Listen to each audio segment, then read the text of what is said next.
Welcome back to the deep dive. Today we are standing on the floor of what has to be the busiest, most high-stakes factory in the entire universe. And the wild thing is, this factory is running inside you right now. It really is. And, calling it a factory might even be an understatement. It's more like a global logistics network that's running under just extreme pressure with absolutely zero room for error. I was just looking at the opening of our first source today. That's Goodman and Gilman's chapter on hematopoietic agents. And it just hit me with this number that I can't shake. The human bone marrow, that spongy stuff inside our bones, has to produce over 400 billion blood cells every single day. And that's the baseline. That's just to keep the lights on, so to speak. 400 billion just to maintain the status quo. It's staggering. But then, of course, the text points out this is just the steady state. I mean, what if you get an infection or you start bleeding or you decide to climb a mountain? Then that factory has to ramp up production 10, maybe 20-fold almost instantly. It's a masterclass in crisis management. And that really is the theme of our deep dive today. We're looking at hematopoietic agents. Which I have to say sounds like a bit of a mouthful. It does, yeah. But simply put, hematopoiesis is just the process of making blood. So the agents we're talking about are the tools we can use to intervene in that process. And we're drawing from two absolute titans of pharmacology here. Right. We have the Goodman and Gilman chapter you mentioned, which gives us that really deep molecular physiological reasoning, the why of it all. And we're pairing it with Kutsung's chapter, Agents Used in Cytopenias, which provides the clinical scaffolding and some really fascinating case studies, gives us the how. And before we really jump in, I think we should be clear with everyone listening. This deep dive is, it's an interpretive synthesis. We are trying to build a conceptual map of the territory, but we're not replacing the map itself. That is the perfect way to put it. We want to give you the frameworks, the systems level thinking, so that when you go back and read these chapters for yourself, the information actually sticks. Mm-hmm. We can't replace the textbook, but we can make it a whole lot easier to navigate. So our mission today is to look at this not just as like a list of drugs to memorize, because let's be honest, that's incredibly boring, but as a system. The source material actually calls it demand-driven biology. That is the key phrase. That's the whole ball game. We're not just, forcing the body to do things against its will. We're tapping into conversations the body is already having. Precisely. You have to get this idea that the bone marrow isn't an autonomous organ. It doesn't just decide what to make on its own. It's a servant. It listens. It's waiting for orders from the kidney, from the liver, from the immune system. And the drugs we use, whether that's iron or erythropoietin or GCSF, they're essentially us just picking up the phone and amplifying those orders. Okay, so we're going to break this down into four main parts. First, we're going to talk about the raw materials, the supply chain. Because you can't build a wall without bricks, right? That's your iron, B12, folic acid. Exactly. Supply is the foundation. If you don't have the materials, the signal doesn't matter one bit. Then we'll move on to the signals. The managers yelling at the construction crew. We'll look at the red signal for red blood cells, then the white signal for the immune system, and then finally the platelet signal, which you mentioned has a pretty terrifying history lesson attached to it. It really does. It's a classic example of how trying to outsmart the body can backfire in a spectacular way. So key takeaways for today. We want to really nail down the difference between supply and signal. We need to understand the feedback loop, how the kidney and liver act as these crucial sensors. We're going to look at selectivity, why some drugs target a single soldier while others recruit the whole army. And finally, this idea of the ceiling of safety. Right, the idea that more is not always better. Exactly. That one is absolutely critical. So much of pharmacology is about finding balance, not just boosting things. Okay, so settle in. We are doing a deep dive into the blood. Let's start with that supply chain. Section 1, the raw materials. We have to start with iron. Iron. It seems so basic. It's just a metal. We have cookware made of it, but biologically it's a bit of a paradox, isn't it? It's a massive paradox. And Kutsung lays this out beautifully. I mean, on one hand, life as we know it is completely impossible without iron. It forms the nucleus of the heme ring. Without iron, your hemoglobin can't hold oxygen. You suffocate. Your myoglobin needs it to store oxygen in muscles. Cytochromes need it for energy. It's just essential. But it's always a but. But free inorganic iron is incredibly toxic. If you just injected loose iron atoms into your bloodstream, they would create these things called free radicals through something called the Fenton reaction. And these radicals, they just shred your cells. They destroy DNA. They're corrosive. So the body has to perform this incredible high wire act Keep enough iron to breathe, but keep it so tightly locked up that it doesn't kill you. This reminds me of that diagram in Katsung. I think it was figure 33:1. It shows this incredibly elaborate recycling system. You called it a closed economy. That is the best way to think about it, a closed economy. We actually absorb very, very little iron from our diet each day. I'm talking maybe 1 to 2 milligrams, and that's it. Wait, even if you eat a giant steak? Even then, the body strictly, and I mean strictly, limits entry. But the flip side is we lose very little. The vast majority of the iron used to make those 400 billion new red cells every day. It doesn't come from your lunch. It comes from the graveyard. The graveyard. The graveyard of old red blood cells. You have these immune cells, macrophages, mostly in your spleen and liver. And their job is to find old senescent red blood cells, ones that have been circulating for about 120 days, and eat them. Phagocytose them. Okay. They then break down the hemoglobin, salvage the iron, and either store it or ship it right back to the marrow to be reused. Goodman and Gilman really emphasizes that this internal recycling provides almost all the iron needed for making new blood. So if this recycling system is so good, why do people get iron deficiency anemia? Well, the most common reason is blood loss, chronic blood loss. For women, menstruation is the most common cause globally. Or you can have gastrointestinal bleeding, like from an ulcer. Yeah. If you lose blood, you're physically leaking that precious metal out of the closed economy. Right. And because the absorption rate from your gut is so slow and so tightly regulated, you just can't refill the tank fast enough by eating more spinach. You keep mentioning that the absorption is regulated. I want to unpack that because Goodman and Gilman spends a lot of time on this one molecule called hepcidin.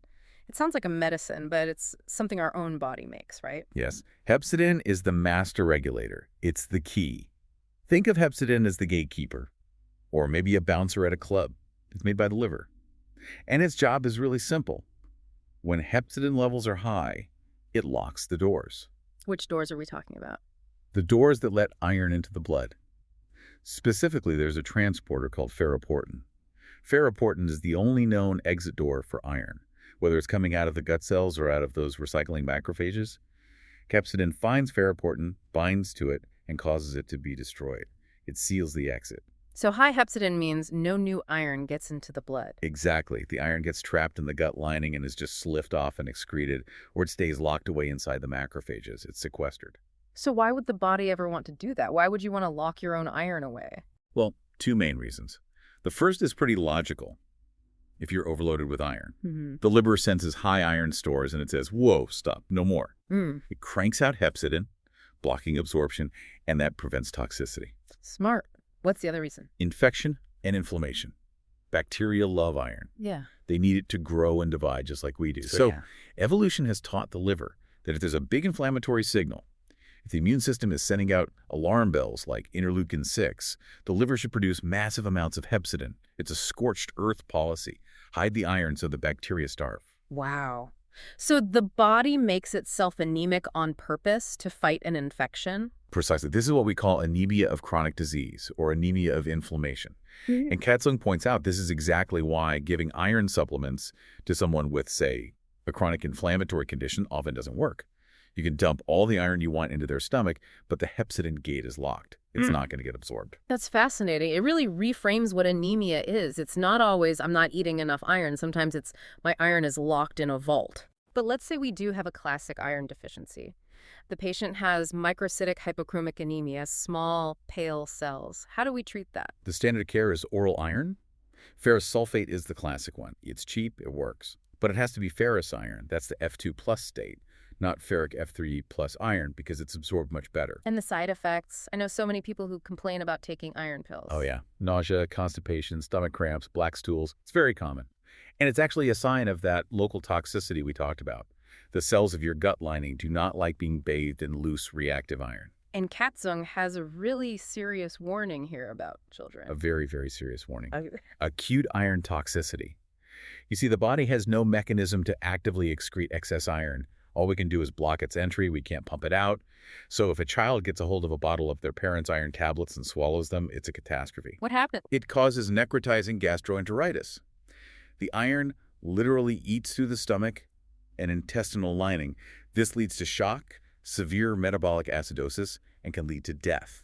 It is one of the leading causes of fatal poisoning in young children. That's terrifying. It really goes back to that paradox essential for life, but deadly in the wrong dose. Balance. It's always about balance. Okay, let's move to the other key parts of the supply chain, the builders of the blueprint, as you called them.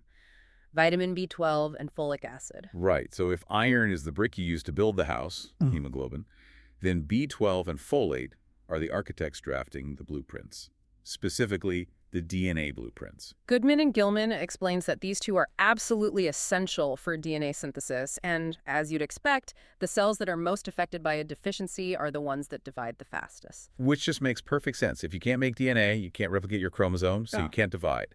And the bone marrow is one of the most rapidly dividing tissues in the entire body.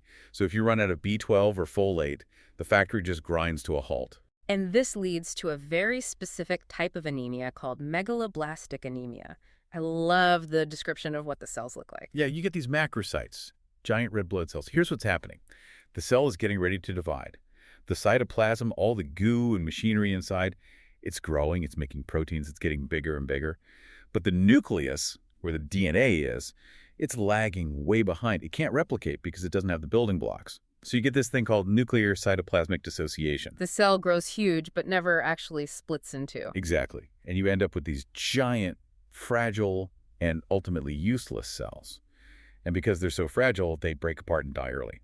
And that's the anemia. Now, I want to get into the relationship between B12 and folate because the text calls it the folate trap, which sounds like the title of a spy novel. It really does. And it's a little bit of a biochemical puzzle, but it is absolutely critical for understanding how we treat these patients. B12 and folate are just inextricably linked. So here's the simplified version.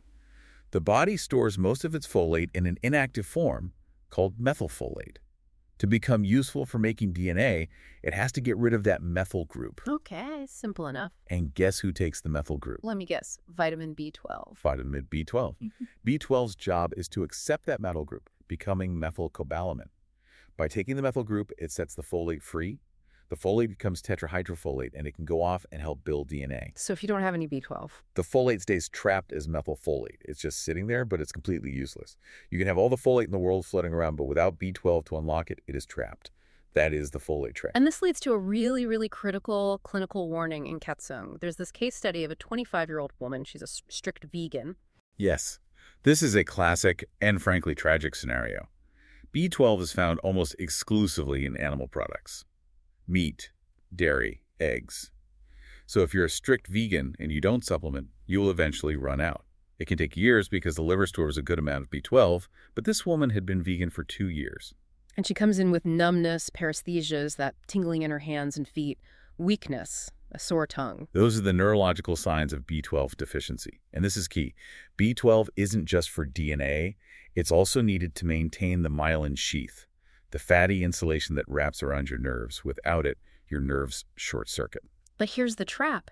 If her doctor, seeing the anemia, had just given her a bunch of folic acid supplements, what would have happened? This is the danger. This is why it's a trap. If you give high doses of folic acid to someone who's actually B12 deficient, you can sort of bypass the block. You can overwhelm the system and force the DNA machinery to work again. The anemia gets better. Her blood count might even look normal. But the nerve damage. It continues.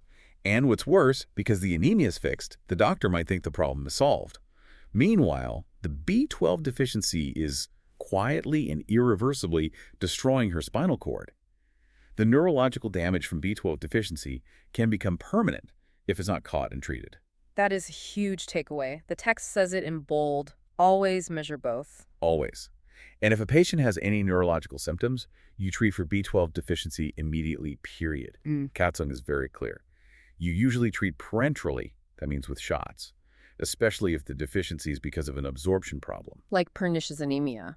Exactly. Pernicious anemia is an autoimmune disease where you attack the cells in your stomach that make intrinsic factor. And intrinsic factor is the protein that grabs onto B12 so we can absorb it, right? Correct. Without intrinsic factor, you could eat a steak the size of a car, and you wouldn't absorb the B12. That's why oral B12 is unreliable in severe cases. You have to bypass the gut entirely and inject it. Okay, before we leave the raw materials, there's a quick mention of copper in Goodman and Gilman. It's often forgotten. The forgotten mineral, for sure. Copper is actually required for iron transport. There's an enzyme called hephaestin that helps get iron onto its transport protein, transferrin, and that enzyme needs copper to work. So a severe copper deficiency can look exactly like an iron deficiency. And the text brings up two genetic diseases tied to copper. Yeah, Wilson disease, which is copper overload, it's incredibly toxic to the liver and the brain. And then the opposite, Menkes syndrome, which is a copper deficiency, sometimes called kinky hair syndrome. It's Yeah. rare, but it's a good reminder that these trace minerals are not optional extras. They're critical. Okay, so we've got our supply chain. We have iron, B12, folate, a bit of copper. The factory is stocked. Now we need the orders. We need the signal. You have the growth factors. Let's talk about the red signal, erythropoietin, or EPO. Yes, the most famous molecule in professional cycling, unfortunately. But biologically, it's the conductor of the entire red cell orchestra. So how does the body even know when to make more red blood cells? I sort of assumed the bone marrow would just, know. Nope, the marrow is blind. It's tucked way deep inside the bone. It has no idea what the oxygen levels are in the outside world. The organ that decides is the kidney. The kidney, the organ that makes urine, that seems random. It makes perfect sense if you think about it. The kidney receives a massive amount of blood flow. Something like 20% of your cardiac output goes through the kidneys every minute. It's the perfect place to constantly sample the blood and check its oxygen content. And Goodman and Gilman goes into the molecular mechanism here, and it involves something called HIF. Hypoxia-inducible factor. This is just a brilliant piece of biology. In your kidney cells, you are constantly making this protein, HIF. But if oxygen levels are normal, an enzyme comes along and immediately destroys it. So it's destroyed, destroyed. A futile cycle. It seems futile, but what it allows for is an instant response. Because the moment oxygen levels drop, hypoxia, that enzyme that destroys the HIF stops working. So HIF to accumulate, it builds up, travels to the nucleus, and turns on the gene for erythropoietin. So HIF is the sensor. Low oxygen means HIF survives, and when HIF survives, EPO is made. Exactly. And then EPO travels through the blood all the way to the bone marrow. It finds the erythroid progenitors, the little baby red cells, and binds to its receptor. And the message it delivers is fascinating. It's not just divide. The main message is don't die. Don't die. Yes. Most of these red cell progenitors are actually programmed to commit suicide, a process called apoptosis, unless they're specifically told otherwise. EPO is a survival signal. It binds to them and says, hey, you are needed. Stay alive, mature, become a red blood cell. That's wild. The default mode is death, and EPO is the pardon. Now, we have drugs for this. Recombinant EPO, apoet alpha, darbepoetin. Who are these for? The biggest group by far is patients with chronic kidney disease, or CKD. If your kidneys are failing, they can't make EPO, so you become profoundly anemic. Not because you lack iron, but because you lack the signal. So we give them recombinant EPO to replace what their own kidney can't make. And it's also used for cancer patients on chemo, right? Yes, because chemotherapy is toxic to the marrow and suppresses red cell production. We also use it in some HIV patients on the drug zidovudine, which is also marrow toxic. Okay, but here's where it gets really interesting and a little bit scary. The whole more is better fallacy. You would think, if I'm anemic, I want my hemoglobin all the way back to normal. I want to be at 14 grams per deciliter. That was the thinking for a long time. It seems logical. But the clinical trial data proved us wrong. Disastrously wrong. What happened? When they did the big studies and pushed the dose of EPO to normalize hemoglobin, to get it up to 13 or 14 patients started dying more. They had more strokes, more heart attacks, more thrombosis. Why? What was going on? Viscosity, blood viscosity. Red blood cells are solid objects floating in liquid. If you cram too many of them into the blood vessels, the blood becomes thick, like sludge. It's harder for the heart to pump. It's easier for clots to form. So there's a speed limit? A very strict speed limit. Katzung is very clear that the target is now capped at 10 to 11 grams per deciliter. We actually aim for a state of mild anemia because trying to fix it completely is just too dangerous. And there's a cancer risk, too. This is a bit controversial, but very concerning. Some studies showed that giving these drugs, called ESAs, to certain cancer patients might have actually shortened their survival. The worry is that some tumor cells might have EPO receptors on them. So by giving EPO, you might be accidentally feeding the tumor and stimulating it to grow. Yikes. So use with extreme caution. And of course, we have to mention sports. Blood doping. It's the exact same mechanism. Athletes use EPO to illegally boost their red cell count, carry more oxygen, and get an endurance advantage. But they run the exact same risks. There were stories of cyclists in the 90s dying in their sleep because at night their heart rate would drop, their blood was so thick it was basically mud, and their heart just couldn't pump it anymore. It would just stop. The silent factory is right. It seems to work best when we don't interfere too much. Or at least when we respect its built-in safety limits. Okay, let's shift gears to the white signal, the immune system. The myeloid growth factors. And the main problem we're trying to solve here is usually neutropenia. Right. Neutrophils are your frontline bacterial killers. They're like the infantry of your immune system, and they have a really short lifespan, only a few hours in the blood, so the marrow has to crank them out constantly. When you give chemotherapy, its whole purpose is to kill fast-dividing cells, and it just wipes out the neutrophil production line. That's neutropenia. And that is incredibly dangerous. A simple infection can become life-threatening in a patient with no neutrophils. Exactly. So we use drugs to signal the marrow to rebuild that army, and fast. And we have two main players here, GCSF and GM-CSF. Right, the alphabet soup. Let's decode it. What's GCSF? GCSF stands for granulocyte colony stimulating factor. The key is the G for granulocyte, which basically means neutrophil. This drug, the generic name is filgrastim, is like a sniper rifle. It specifically targets the neutrophil lineage. It tells the marrow, make more neutrophils, release them into the blood faster, and by the way, make them better at eating bacteria. Okay, so GCSF is the neutrophil specialist. What about GM-CSF? GM-CSF is granulocyte macrophage colony stimulating factor. You see that M for macrophage is added. This drug, sargramostim, is more like a shotgun. It stimulates neutrophils, yes, but also monocytes, macrophages, eosinophils. It even tickles the red cell and platelet lines a bit. Is broader better in this case? In pharmacology, broader usually just means dirtier. It means more side effects because GM-CSF activates all those other cells, especially macrophages. It tends to trigger a lot more inflammation, so you get more fever, more bone pain, more malaise, and it can cause a pretty scary condition called capillary leak syndrome. That does not sound good. It is not. Fluid literally leaks out of the blood vessels and into the lungs or around the heart. Because of this toxicity profile, GCSF, filgrastim, is generally the preferred drug for most routine uses. It's just cleaner. And there's a long-acting version of GCSF, right? Pegfilgrastim. Yes, pegylated. They attach a big floppy molecule called polyethylene glycol to the protein. This makes it larger and basically hides it from being cleared by the kidneys, so it lasts much, much longer in the body. So instead of a daily shot, a patient can get just one shot per chemotherapy cycle. Now, Goodman and Gilman mentions what it calls a magic trick that GCSF can do, and this has completely changed how we do bone marrow transplants.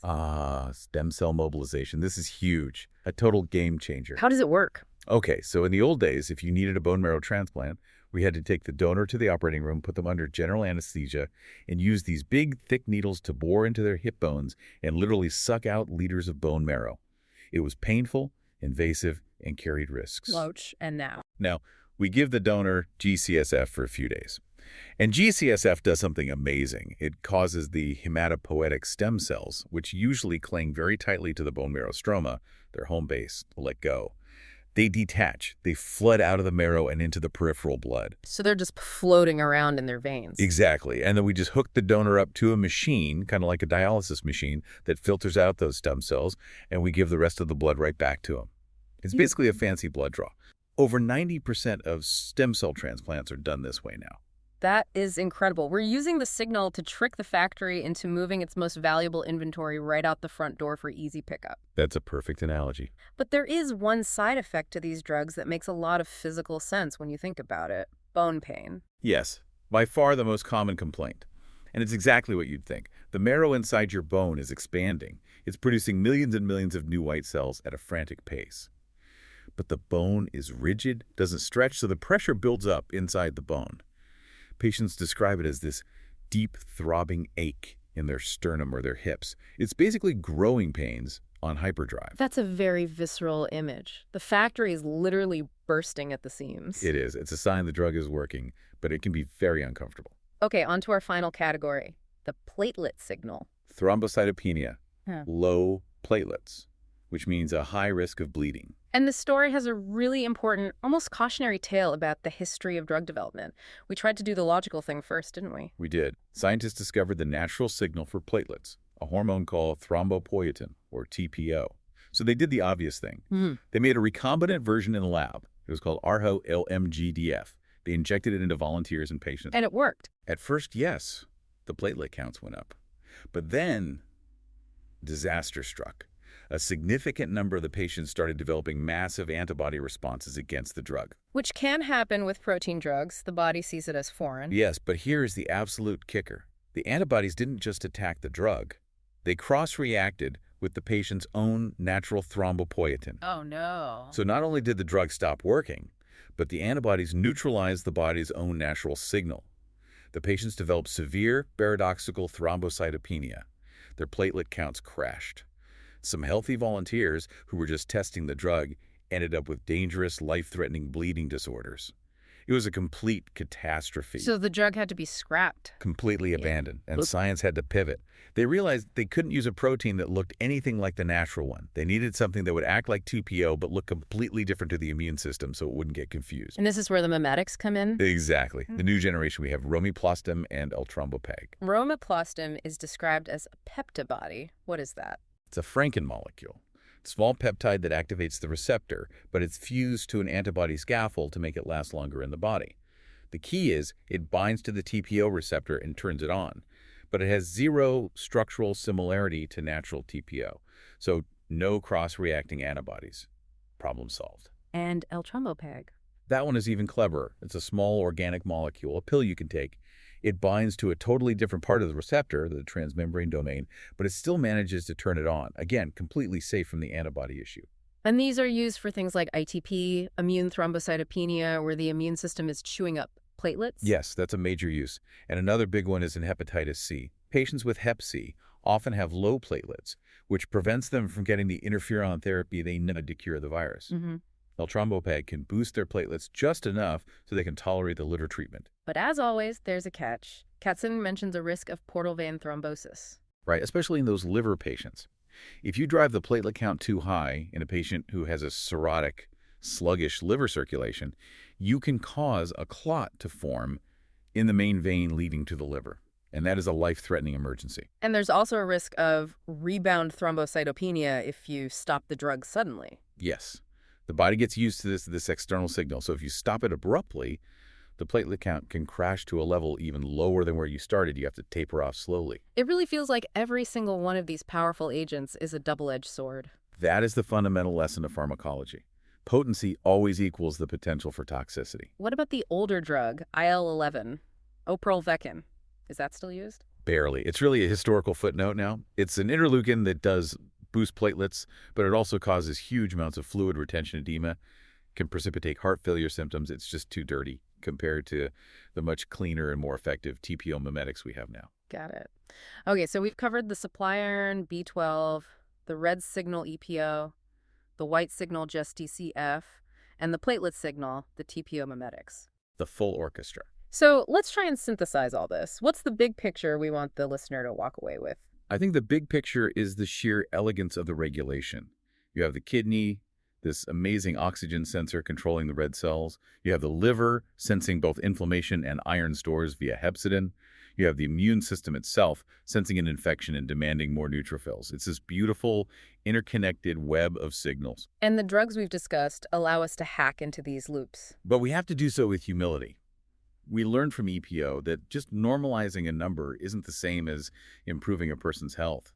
Pushing hemoglobin to 14 actually killed people.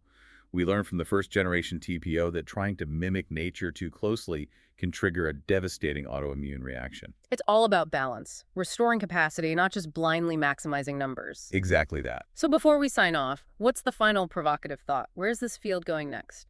I think the future is an even more subtle manipulation of these systems. For example, Katzung mentions a new class of drugs called HIF stabilizers, like roxadustat.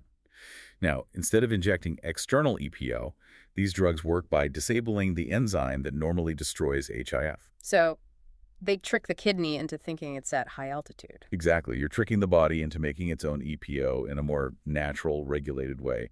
And it's a pill, not an injection. And what's more, because HIF also controls iron absorption genes, it coordinates iron mobilization at the same time. It's a much more holistic hack of the system than just injecting the final product.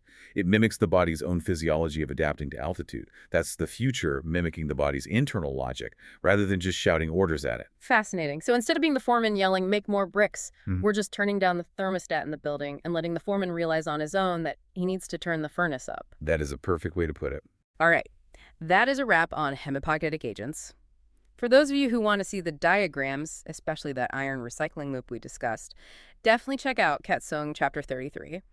And for the really deep dive on the JAK-STAT signaling pathways we only alluded to, Goodman and Gilman, Chapter 41, is your Bible. Reading the source material is the only way to truly own this knowledge. We're just the tour guides, hopefully pointing you in the right direction. Thanks for listening to The Deep Dive. We'll see you next time.